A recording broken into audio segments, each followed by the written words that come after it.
샬롬. 요즘 봄꽃들이 앞을 다퉈 피어나고 있습니다. 저는 2주 전에 동부간선도로에서 개나리꽃이 핀 것을 보고서 처음 봄을 느꼈습니다. 그때 참 온 나라가 코로나19로 우울해져 있을 때인데 다른 어느 때보다 감동을 했고 또 마음속에서 어떤 희망 같은 것이 피어나는 것을 느꼈습니다.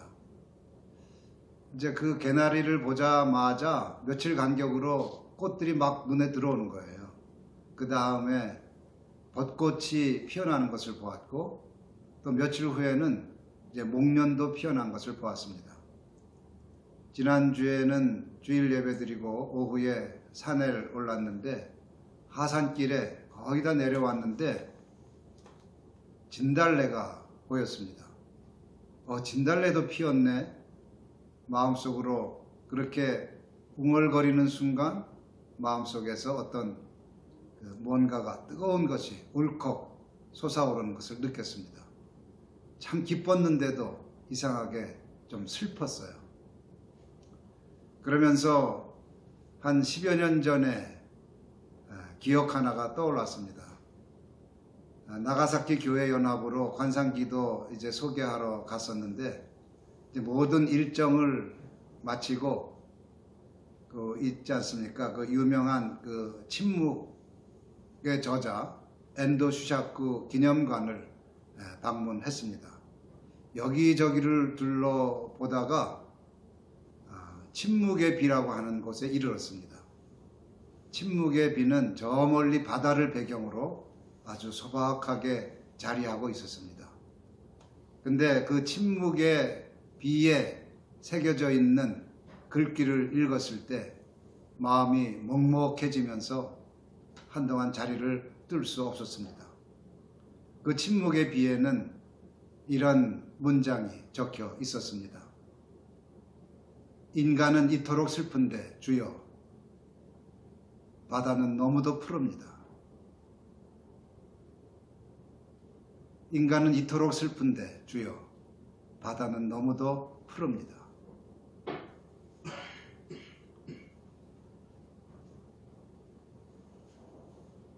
이 한 문장은 코로나19로 고통당하는 현재 동시대인들의 슬픈 현실과 오버랩되면서 요즘 제 마음속에서 이렇게 패러디되고 있습니다.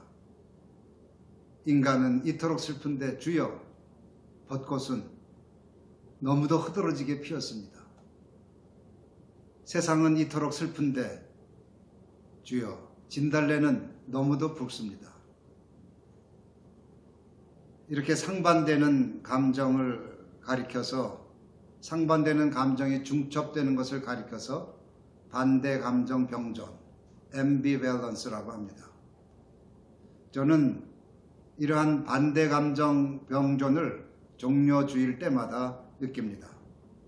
종료주일의 반대 감정 병존을 한마디로 이렇게 표현할 수 있겠습니다. 예수는 이토록 슬픈데, 예수는 이토록 슬픈데 주여, 제자들은 너무도 즐거워합니다. 요즘 한국교회는 온라인 예배가 장기화되면서 혼란스러워하고 있는 것 같습니다. 이렇게 온라인 예배를 계속해도 되는 것인가? 교회에 모여서 예배를 드리는 게 신앙적인 거 아닌가? 도대체 교회란 무엇인가? 그리고 예배란 무엇인가? 오늘은 종료주일마다 느끼는 ambivalence, 반대 감정 병존의 실체를 복음서를 통해 탐색하면서 이런 물음에 대한 하나님의 응답을 찾아보고자 합니다. 우리 다 함께 찬송 부르겠습니다.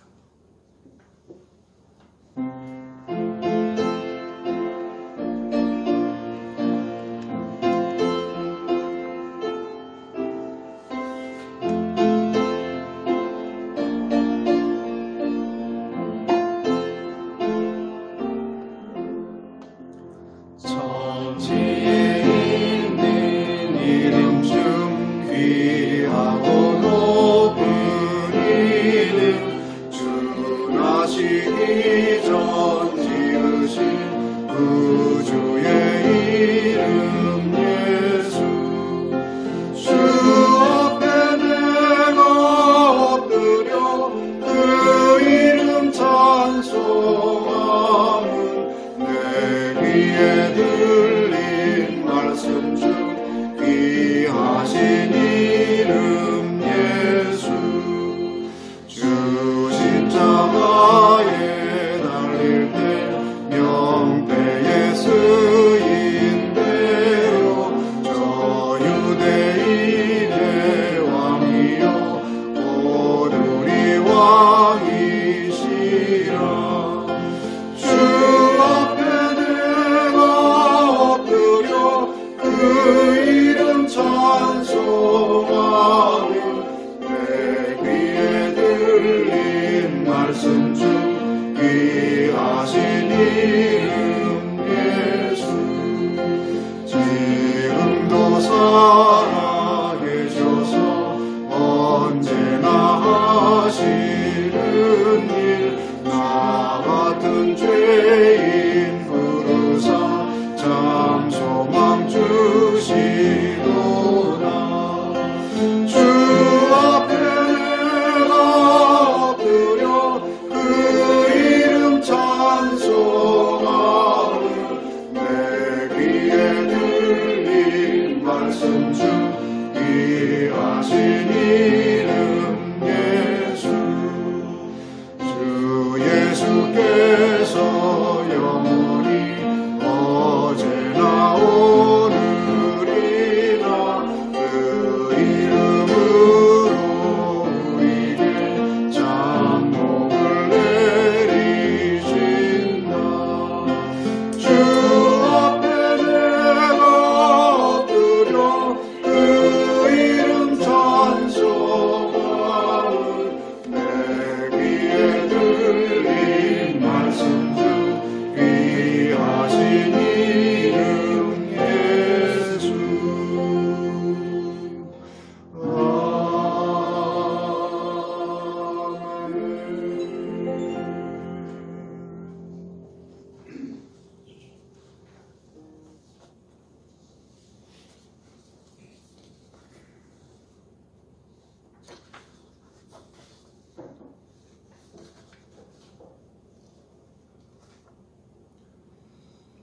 이 시간 김용미 길버님께서 오늘 예배를 위해 기도 인도해 주시겠습니다. 사랑의 주님, 우리를 사랑하사 빛 가운데로 인도하시고 자녀로 삼아주신 감사드립니다. 종려주일, 새날, 새아침, 밖에는 저마다 아름다움을 뽐내는 꽃들로 향기가 가득하지만 우리의 마음의 봄은 아직 길을 펴지 못하고 저만치 있습니다. 전 세계로 확산되고 있는 코로나19로 인해 세계는 질병으로 신음하고 있습니다. 눈에 보이지도 않는 초미세 바이러스 앞에 우리의 오만과 교만이 교정되어 가고 있습니다. 온 세상이 질병으로 위축되고 공허한 슬픔 속에 있는 가운데서도 가정으로 부르시어 정결한 마음으로 예배를 드리게 해주시니 감사합니다.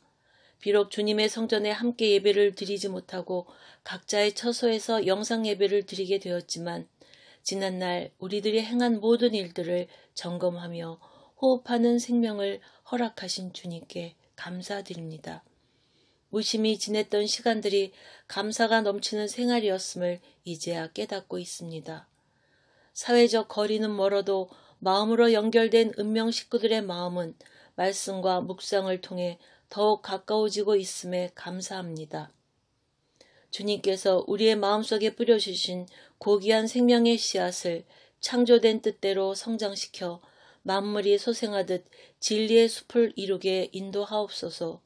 가족 간, 이웃 간 사랑으로 연합하여 모든 것이 주님 안에서 화평하기를 원하옵나이다.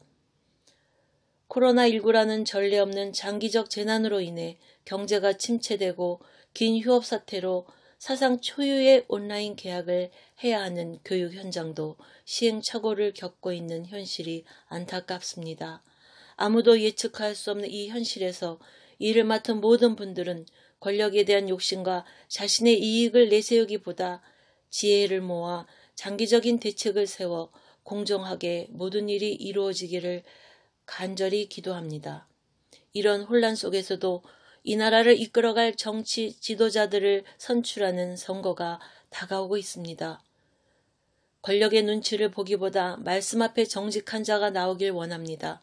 자신의 이익을 구하기보다 국민들과 공감하며 눈물을 닦아주는 사람들이 뽑히길 원합니다.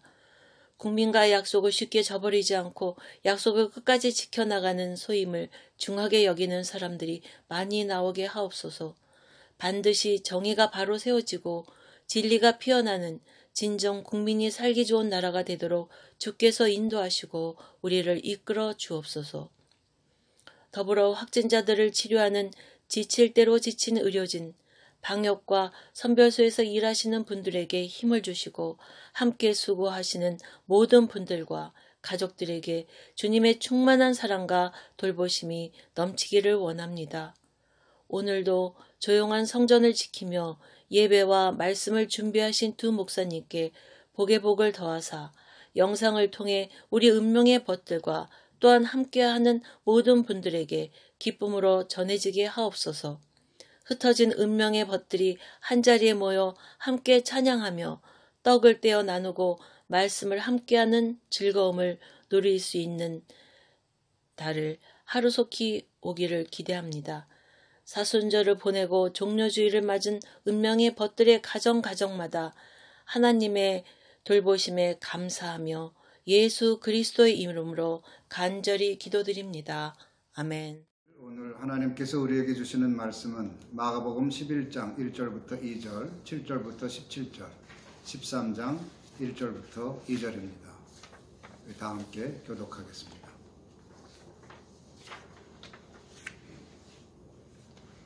그들이 예루살렘 가까이에 곧 올리브산에 있는 벳바게와 베다니 가까이에 이르렀을 때 예수께서 제자 둘을 보내시며 그들에게 말씀하셨다. 너희는 맞은편 마을로 가거라. 거기에 들어가서 보면 아직 아무도 탄 적이 없는 새끼 나귀 한 마리가 매여 있을 것이다. 그것을 풀어서 끌고 오너라. 제자들이 그 새끼 나귀를 예수께로 끌고 와서 자기들의 겉옷을 그 등에 걸쳐 놓으니 예수께서 그 위에 올라타셨다. 많은 사람이 자기들의 겉옷을 길에다 폈으며 다른 사람들은 들에서 이 많은 생나무 가지들을 걷다가 길에다 깔았다. 그리고 앞에 서서 가는 사람들과 뒤따르는 사람들이 외쳤다. 호산나 복되시다. 주님의 이름으로 오시는 분. 복되다. 다가오는 우리 조상 다윗의 나라여. 더없이 높은 곳에서 호산나. 예수께서 예루살렘에 이르러 성전에 들어가셨다. 그는 거기서 모든 것을 둘러보신 뒤에 날이 이미 저물었으므로 12 제자와 함께 베다니로 나가셨다. 이튿날 그들이 베다니를 떠나갈 때 예수께서는 시장하셨다. 멀리서 잎이 무성한 무화과 나무를 보시고 혹시 그 나무에 열매가 있을까 하여 가까이 가서 보셨는데 잎사귀 밖에는 아무것도 없었다. 무화과철이 아니었기 때문이다. 예수께서 그 나무에게 말씀하셨다. 이제부터 영원히 내게서 열매를 따먹을 사람이 없을 것이다. 제자들이 예수께서 말씀하시는 것을 들었다. 그리고 그들은 예루살렘에 들어갔다. 예수께서 성전에 들어가셔서 성전 뜰에서 팔고 사고 하는 사람들을 내쫓으시면서 돈을 바꿔주는 사람들의 상과 비둘기를 파는 사람들의 의자를 둘러엎으시고 성전 뜰을 가로질러 물건을 나누는 것을 금하셨다. 예수께서는 가르치시면서 그들에게 말씀하셨다. 기록한 바 내 집은 만민이 기도하는 집이라고 불릴 것이다 하지 않았느냐. 그런데 너희는 그곳을 강도들의 소굴로 만들어버렸다. 예수께서 성전을 떠나가실 때 제자들 가운데서 한 사람이 예수께 말하였다. 선생님 보십시오. 얼마나 굉장한 돌입니까? 얼마나 굉장한 건물들입니까? 예수께서 그에게 말씀하셨다. 너는 이 큰 건물들을 보고 있느냐? 여기에 돌 하나도 돌 위에 남지 않고 다 무너질 것이다. 아멘.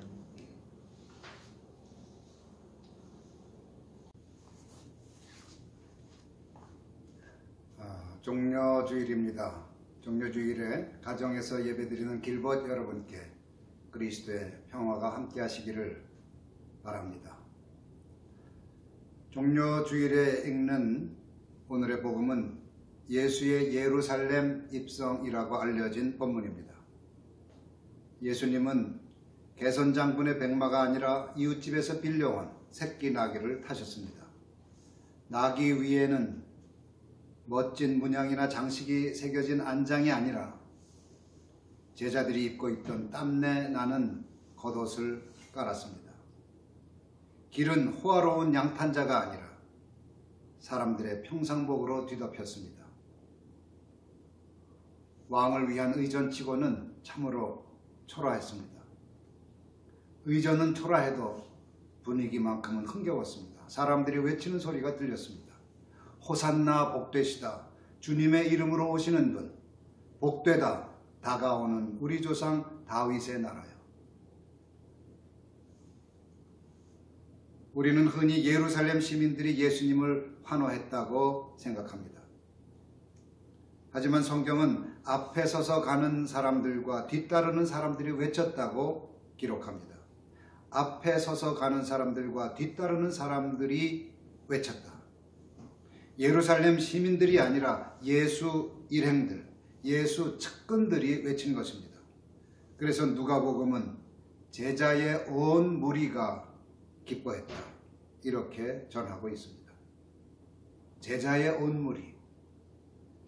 어찌 보면 측근들끼리 북치고 장구치는 형국이라고 말할 수 있습니다. 어쨌든 예수의 행렬에서 우리는 예수의 비극에 대한 예감과 제자들의 즐거운 기대 사이에 엄청난 간극이 있음을 보게 됩니다.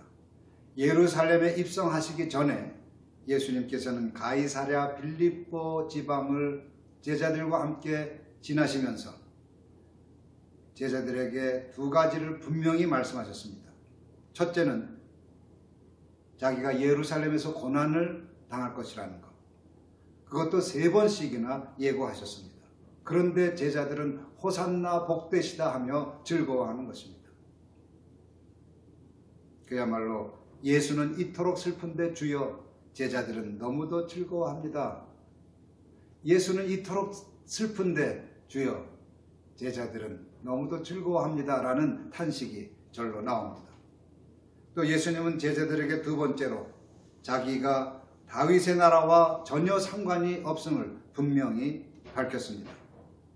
다윗의 나라는 다윗과 같은 정치적 메시아가 나타나 로마를 유대 땅에서 쫓아내고 옛 이스라엘의 영광을 회복하는 정치적인 사건을 의미했습니다. 그래서 제자들 중에 두 사람이 왕위에 오르실 때 하나는 오른쪽에 하나는 왼쪽에 앉게 해달라는 청탁을 받으셨을 때 예수님은 말씀하시지 않았습니까? 예수님의 관심은 다윗의 나라가 아니라 하나님 나라에 있었습니다. 그리고 그 하나님 나라는 자기를 부인하고 자기 십자가를 지는 사람이 들어가는 나라였습니다. 첫째가 아니라 꼴찌가 되어 모든 사람을 섬기는 사람이 들어갈 수 있는 나라였음을 분명히 밝히셨던 것입니다. 그런데 지금 예수님의 측근들은 이런 가르침을 까맣게 잊은 채 복되다 다가오는 우리 조상 다윗의 나라여 하며 조상 대대로 염원했던 다윗의 나라가, 다윗 왕국이 곧 도래할 것처럼 즐거워하는 것입니다. 예루살렘 입성 후에 벌어진 일들을 보면 예수님의 정서와 제자들의 정서가 얼마나 다른지 점점 분명해집니다. 예루살렘에 입성하시고 나서 예수님은 성전을 3번 방문하십니다. 그런데 성전을 거듭 방문하실수록 예수님과 제자들의 간극은 더욱 첨예하게 드러납니다. 제자들은 성전의 위용에 감탄하는데 예수님은 성전의 타락에 분노하실 뿐만 아니라 성전의 몰락까지 예언하셨기 때문입니다.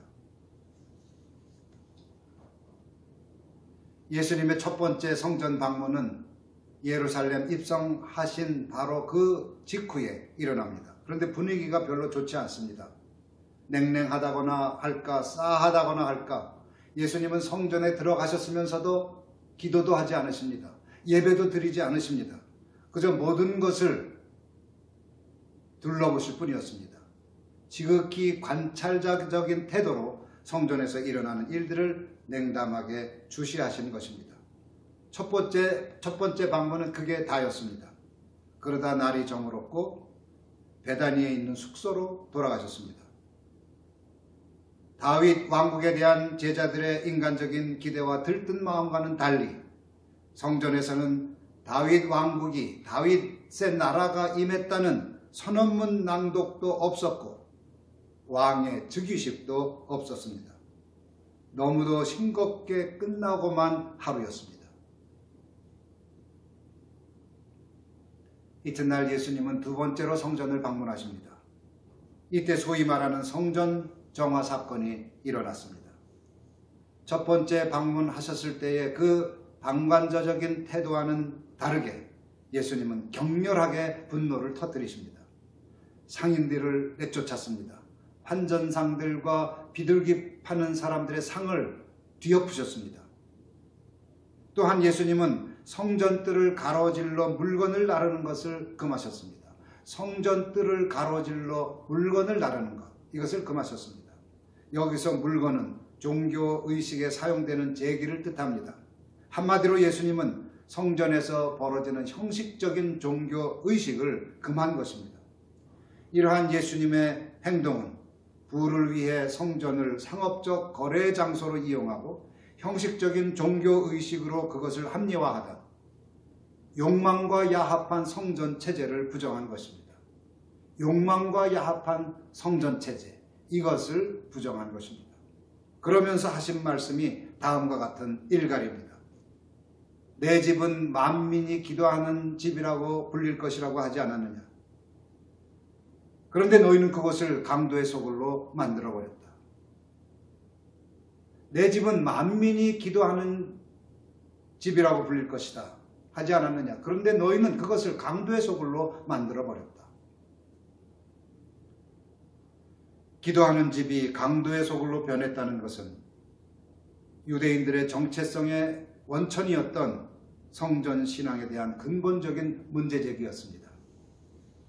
성전에 대한 예수님의 이러한 부정적이며 전복적인 태도는 두 번째 성전 방문 전후에 나오는 무화과 나무에 관한 일화를 통해 더욱 선명하게 부각됩니다.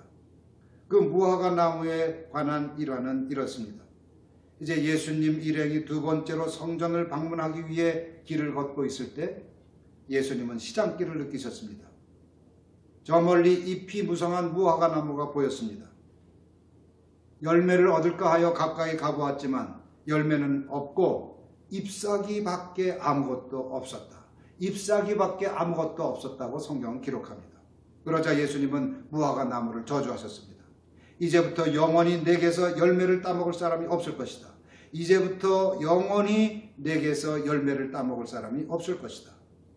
열매가 없기로서니 한갓 미물인 나무인데 그 나무한테 그토록 화를 낼 일입니까?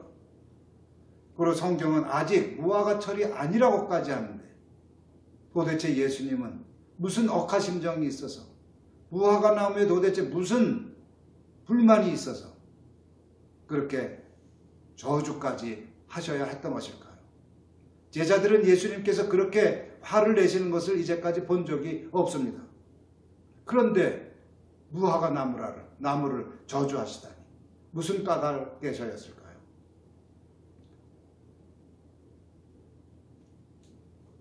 이 일이 있고 난 다음에 일어난 일이 바로 성전 정화 사건입니다. 상인들을 내쫓고 환전상과 비둘기 파는 사람들의 상을 뒤집어 엎은 사건. 그런데 가만히 생각해 보십시오. 무화과 나무를 저주하실 때에 그 경노하시는 감정과 성전을 정화하실 때의 그 감정선은 동일합니다. 이런 성전 정화 사건이 있은 그 다음 날 아침 제자들은 예수님의 저주를 받은 무화과 나무가 뿌리째 말라버린 것을 발견합니다. 신약 성서학자 베르너 켈버는 성전 정화 사건 앞뒤로 무화과 나무 사건이 배치된 것을 마가 특유의 구성 기술이라고 표현합니다. 이런 구성 기술을 통해 마가가 말하고자 했던 것은 성전 신앙의 폐기라는 것입니다. 예수님은 잎이 무성한 무화과 나무에서 당시 겉만 번지르르한 성전을 보신 것입니다. 그래서 무화과 나무를 통하여서 겉만 번지르르한 성전의 실상을 폭로하셨던 것이고, 무화과 나무의 죽음을 통해 껍데기만 남은 성전의 몰락을 예고하셨던 것입니다. 예수님께서 욕망과 야합한 성전 체제를 부정하시고 성전의 몰락을 예고하셨다는 사실은 세 번째 성전 방문을 통해 더욱 명료하게 드러납니다. 성전을 세 번째 방문하셨을 때 예수님은 의미심장한 말씀을 하십니다. 집을 짓는 사람이 버린 돌이 집 모퉁이의 머릿돌이 되었다. 집을 짓는 사람이 버린 돌이 집 모퉁이의 머릿돌이 되었다. 이 말은 유대 지도자들에 의해 십자가에 못 박혀 죽을 자신이 새로운 성전의 기초, 곧 하나님 나라의 기초라는 뜻을 담고 있는 말이었습니다. 예수를 통해 도래하는 하나님 나라 앞에서 성전 체제는 무너져야 할 앙샹 레짐, 즉 구체제에 불과했던 것입니다. 하지만 웅장한 성전 건물과 성전 체제가 무너진다는 것은 유대인들로서는 상상도 할 수 없는 일이었습니다. 제자들도 마찬가지였습니다. 그렇게 세 번째 성전을 마치고 나서 성전을 떠날 때 제자들 가운데 한 사람이 예수님께 이렇게 말하였습니다. 선생님 보십시오. 얼마나 굉장한 돌입니까? 얼마나 굉장한 건물들입니까? 그러자 예수님은 쌀쌀맞다 싶을 정도로 단호하게 대꾸하십니다. 너는 이 큰 건물들을 보느냐? 여기에 돌 하나도 돌 위에 남지 않고 다 무너질 것이다. 너는 이 큰 건물들을 보느냐? 여기에 돌 하나도 돌 위에 남지 않고 다 무너질 것이다. 이런 일화는 건물을 중심으로 한 성전 체제에 대한 예수님과 제자들의 견해 차이가 얼마나 컸는지를, 그리고 예수님이 건물을 중심으로 한 성전 체제를 얼마나 급진적으로 비판하고 있는지를 잘 말해주고 있는 일화입니다.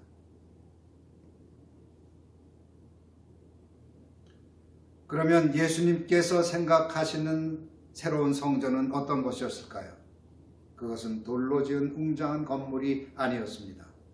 경건을 앞세워 부를 축적하고 속된 욕망을 형식적인 종교의식으로 합리화시켜주는 종교센터도 아니었습니다.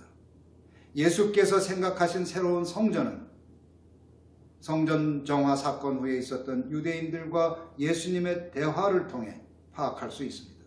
이 대화는 공관복음에는 나오지 않고 요한복음에만 나옵니다. 상인들과 환전상들을 내쫓고 나자 유대인들이 예수님께 묻습니다. 당신이 이런 일을 하다니 무슨 표징, 무슨 기적을 보여주겠소? 예수께서 대답하셨습니다. 이 성전을 허물어라. 그러면 내가 사흘 만에 다시 세우겠다. 유대 사람들이 다시 묻습니다. 이 성전을 짓는데 46해나 걸렸는데 이것을 사흘 만에 다시 세우겠다고요? 이런 물음에 예수는 아무 대꾸도 하지 않습니다. 그 대신 요한복음 사가가 이런 설명을 덧붙입니다. 예수께서 성전이라고 하신 것은 자기 몸을 두고 하신 말씀이었다. 예수께서 성전이라고 하신 것은 자기 몸을 두고 하신 말씀이었다. 여기서 우리는 성전의 의미가 건물에서 인격으로 변환되고 있음을 봅니다. 돌로 지어진 건물이 아니라 구체적으로 살아있는 하나의 인격, 이것이 예수께서 생각하고 계신 새로운 성전이었던 것입니다. 이러한 예수님의 새로운 성전 개념을 사도 바울은 정확하게 이해하고 있었습니다. 그래서 고린도 교회에 보낸 편지에서 이렇게 말했던 것입니다. 여러분은 하나님의 성전이며 하나님의 성령이 여러분 안에 거하신다는 것을 알지 못합니까? 여러분은 하나님의 성전이며 하나님의 성령이 여러분 안에 거하신다는 것을 알지 못합니까? 예수님에게든 바울에게든 성전은 결코 건물이 아니었습니다. 몸이요, 사람이요, 구체적인 인격이 성전이었던 것입니다. 이것이 예수님께서 세우시려고 했던 새로운 성전이었습니다. 그리고 이러한 새로운 성전의 모퉁이돌, 그것이 바로 예수님 자신이었습니다. 예수님을 모퉁이돌로 하여 서로 연결되어 더 큰 성전으로 함께 지어져 가는 것을 꿈꾸셨습니다. 이런 더 큰 성전이 바로 네트워크로서의 교회입니다. 사도 바울은 예수님의 네트워크로서의 새로운 성전 개념을 정확하게 이해했습니다. 그래서 에베소 교회에 보낸 편지에서 이렇게 말했던 것입니다. 여러분, 그리스도 예수가 모퉁이돌이 되십니다. 그리스도 안에서 건물 전체가 서로 연결되어서 주님 안에서 자라서 성전이 됩니다. 예수가 꿈꿨고 사도 바울이 계승한 새로운 성전은 보이는 교회, visible church이기도 하고 보이지 않는 교회, invisible church이기도 합니다. 성전의 구성원들이 몸을 가진 살아있는 인격이라는 점에서 보이는 교회이기도 하지만 인격적 개체들을 하나로 연결하고 있는 그 네트워크, 그 관계가 보이지 않는다는 점에서 invisible church, 보이지 않는 교회입니다. 여기서 우리는 교회의 본질에 대한 근본적인 통찰을 얻습니다. 교회란 건물이 아니다. 예수를 모퉁이돌로 하여 연결된 작은 성전들에 보이지 않는 네트워크가 교회다. 예수를 모퉁이돌로 하여 연결된 작은 성전들에 보이지 않는 네트워크가 교회인 것입니다. 그러면 새로운 성전인 교회가 하는 일은 무엇일까요? 그것은 만민이 기도하는 집이라는 교회의 본질과 관련됩니다. 여기서 기도에 사용된 그리스어는 프로시케입니다. 프로시케로서의 기도는 요즘 우리가 알고 있는 기도가 아닙니다. 요즘 우리가 하는 것은 기도가 아니라 문제 해결과 소원 성취를 위한 간구, 즉 데시스일 뿐이기 때문입니다. 그렇기에 우리는 기도 제목을 끊임없이 나열하면서 부르짖습니다. 물론 넓은 의미에서 간구도 기도에 포함되지만 엄밀한 의미에서 기도는 기도 제목을 응답받기 위해 부르짖는 그 부르짖음이 아닙니다. 그러면 기도가 뭘까요? 하나님과의 친밀한 관계를 목표로 한 수행입니다. 이게 기도입니다.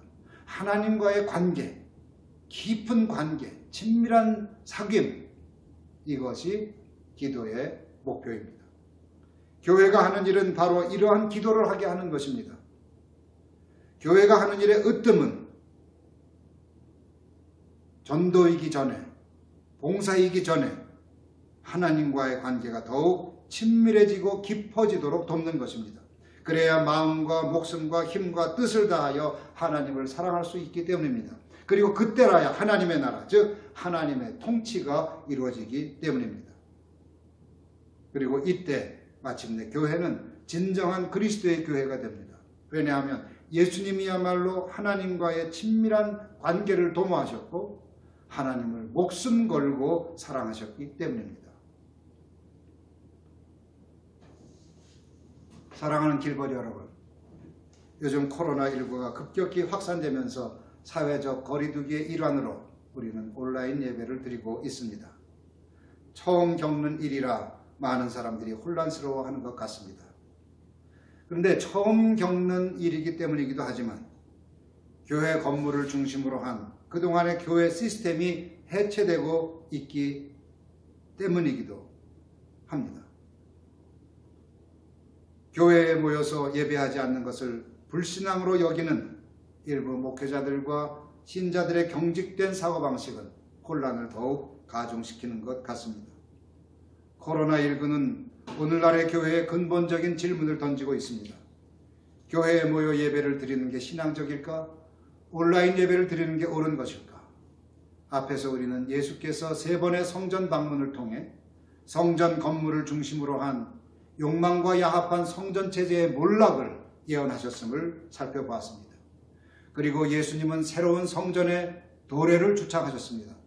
다시 말해서 자신이 성전임을 자각한 사람들이 그리스도를 모퉁이돌로 하여 연결된 네트워크를 주창하신 것입니다. 바로 이게 새로운 성전이요 교회입니다. 코로나19 상황은 어찌 보면 건물 중심의 교회 시스템에 근본적으로 문제 제기를 하면서 교회의 본질을 회복하라고 요청하고 있는 것 같습니다. 자신이 성전임을 자각한 사람들이 예수님을 모퉁이 돌로 하여 함께 지어져가는 네트워크가 교회임을 깨닫고 진정한 교회상을 새롭게 구축하라고 강력하게 요청하고 있는 것 같습니다. 교회의 본 모습을 회복하면 어떤 예배가 신앙적이며 옳은 예배인지도 분명해집니다. 예수님은 그리심산에서 예배를 드려야 하는지 예루살렘에서 예배를 드려야 하는지 묻는 사마리아 여자에게 대답하셨을 때와 마찬가지로 오늘 우리에게 이렇게 말씀하실 것이 분명합니다. 교회 건물에 모여 예배를 드려야 한다거나 온라인 예배를 드려야 한다고 하지 않을 때가 올 것이다. 참되게 예배를 드리는 사람들은 영과 진리로 아버지께 예배를 드린다. 지금이 바로 그때이다. 사실 온라인 예배냐 교회 예배냐 하는 양자택일의 물음은 무의미합니다. 교회에 모여서도 영과 진리로 예배를 드리지 못하면 참된 예배가 아닙니다. 온라인 예배를 통해서도 영과 진리로 예배를 드릴 수 있다면 참된 예배가 될 수 있습니다.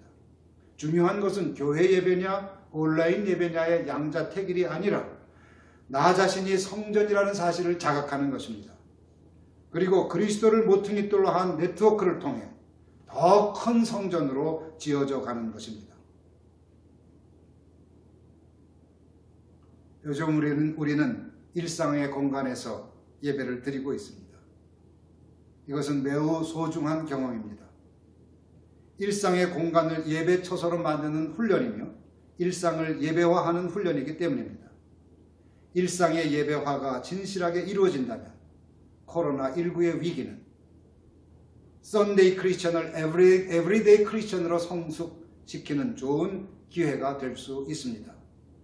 그리고 이때 언젠가 교회에 모여 예배를 드리게 될 때 그 예배는 그리스도를 모퉁이 돌로 하여 지어져가는 그리스도인의 공동체가 봉헌하는 감격스러운 예배가 될 것입니다. 요즘 코로나19 상황을 보면 온라인 예배가 장기화될 것 같은 예감이 듭니다. 하지만 비관할 일은 아닙니다. 일상을 예배화하는 훈련에 정진하면서 우리 한 사람 한 사람이 성전이라는 사실을 깊이 자각하는 기회로 삼읍시다. 건물 중심의 성전 체제에서 벗어나 인격적 성전의 네트워크를 확고하게 구축하는 계기로 삼읍시다. 그럴 수 있다면 코로나19 상황은 한국 교회를 진정한 그리스도의 교회가 되게 하기 위한 둘도 없는 은총의 때가 될 것입니다. 다 함께 침묵으로 기도합시다.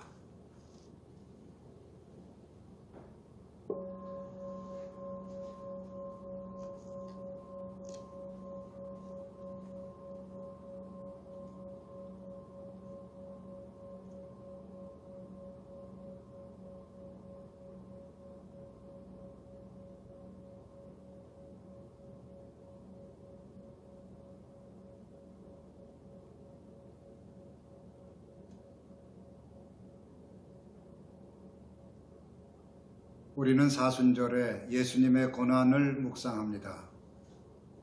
예수님은 왜 십자가의 길을 걸으셔야만 했을까요? 욕망과 야합한 성전 체제의 몰락을 예언하셨기 때문입니다. 강도의 소굴로 전락한 성전을 기도하는 집으로 바꾸려 하셨기 때문입니다. 다윗의 나라가 아니라 하나님 나라의 도래를 선포하셨기 때문입니다.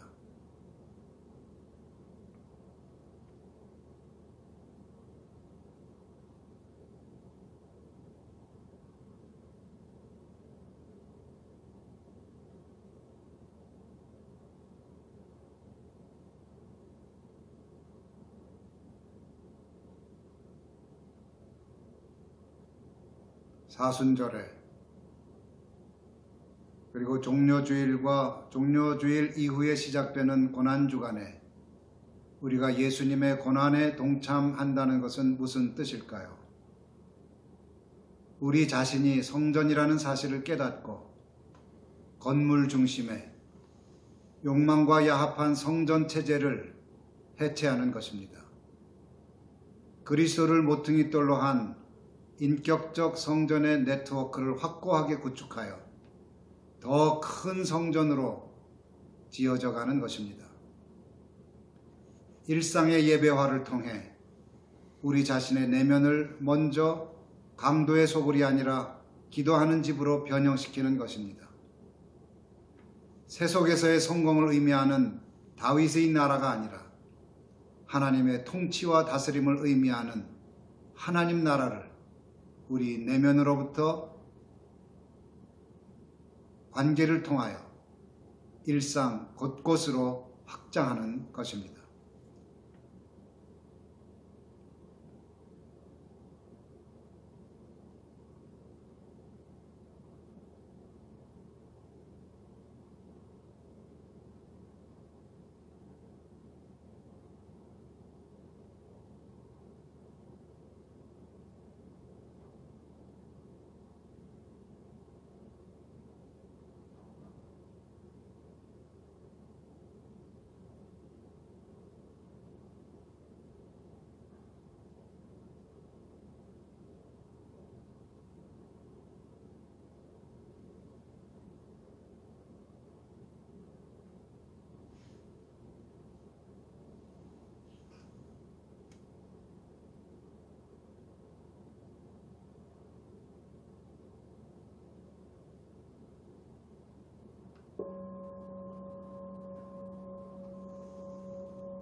제 찬송 145장 오 거룩하신 주님 찬양하고 종료주일 예배 마치겠습니다. 이 찬양은 클레르보의 버나드가 작사하고 또 요한 세베스찬 바하가 마태 순환곡에 편곡해서 삽입할 정도로 아주 유명하고 유서 깊은 찬양입니다. 그래서 가사 잘 가슴에 새기면서 우리 찬양합시다.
주다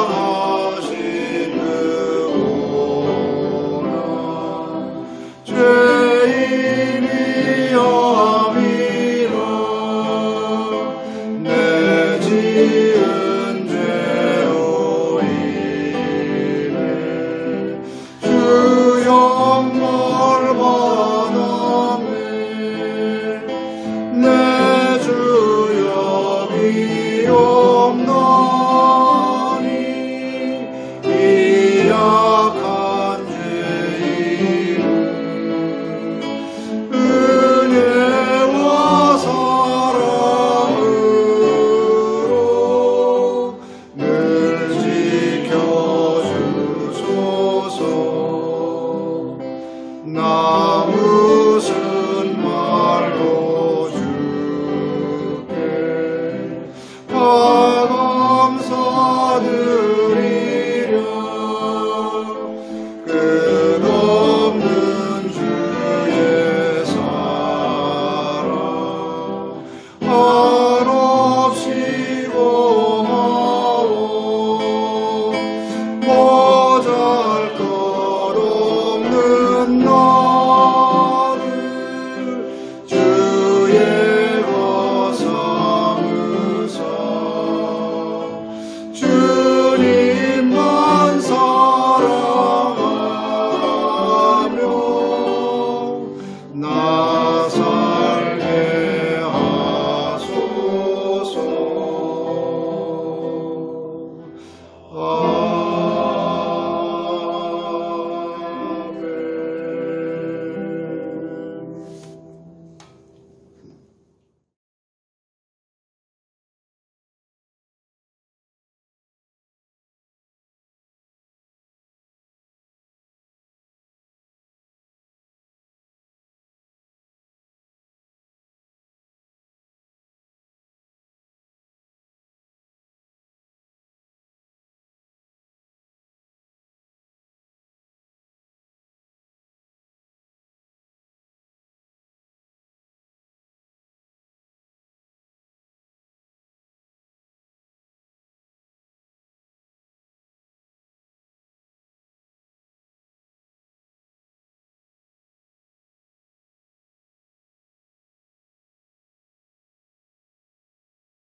O sacred head, now wounded with grief and shame weighed down, now scornfully surrounded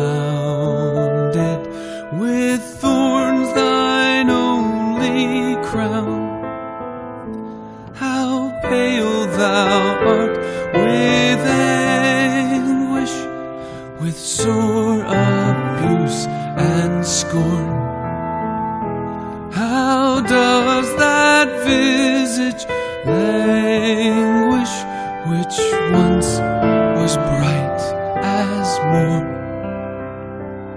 What thou, my Lord, hast suffered was all for sinners' gain, but mine was the transgression, and thine the deadly pain.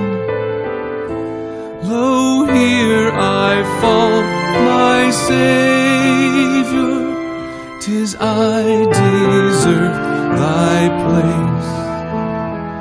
Look on me with thy favor, vouchsafe to me thy grace.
plenty without end. Oh, make me thine forever. And should I fainting be, Lord, let me never, never outlive my love to thee. Outlive my love to thee.